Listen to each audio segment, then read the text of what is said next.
My frustration was that we weren't notified that day. We are very concerned that this is happening. We should have that decision if we want to continue to have our children here, if we want to move them schools. If that child comes back, he has access to an AK-47. I don't have those at home. Parents demanding answers at a meeting tonight following the arrest of a 14-year-old student accused of threatening to blow up his school. They feel the district dropped the ball by not informing them about the incident sooner. Good evening, everyone, and thank you for joining us for ABC 7 at 10. I'm Rick Cabrera. And I'm Josie Ortagon in tonight for Estela Casas. Tonight we're learning more about the alleged threats made against a middle school. Sunland Park police say a 14-year-old boy who threatened to bomb Santa Teresa Middle School also planned to shoot it up if his first plan didn't work. The unidentified student was arrested yesterday on anti-terrorism and attempted bomb threat charges. We've learned the boy is a special needs student in the 8th grade. Police tell ABC 7 the boy had detailed bomb plans, and they found mock bombs made out of cardboard and duct tape in the boy's living room. We're told the parents claim they didn't know they were bombs and just thought their child had a vivid imagination.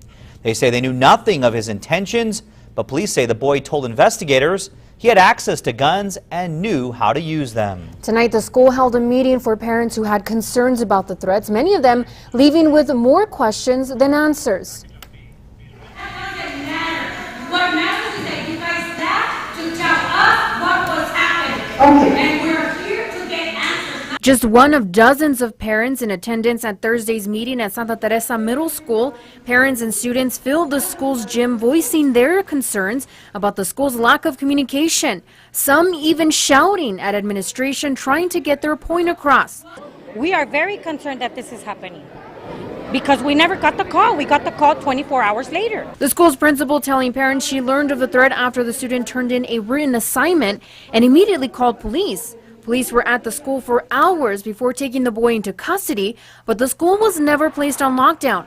Parents were notified by phone call and through a letter the following morning. The school should have locked down first, and second should have notified us because this happened before noon. They had time to tell us this was happening. Other parents coming to the school's defense saying the kids were safe. I mean, last thing you want to do is call and send and advise and have every parent trying to jump the fence, come get their kids, and make a bad situation worse if there is one. The district spokesman telling ABC 7 earlier in the day the school followed proper protocol. Administrators have to turn into investigators and determine the severity of the situation, and that takes quite a bit of time, and trying to notify all the parents is not feasible. So their first priority is to establish safety and security for all the students and staff. But that answer is still not enough for many parents who want to know more. My answer that I want is if this child is going to return, and I think that we have the right to know because we should have that decision if we want to continue to have our children here, if we want to move them schools. The school's principal tells ABC 7 she knew the students were safe but will revisit the policies for the future. She could not say if the student will return to school, adding the school will determine disciplinary action once the police and district attorney's office conclude theirs. Another student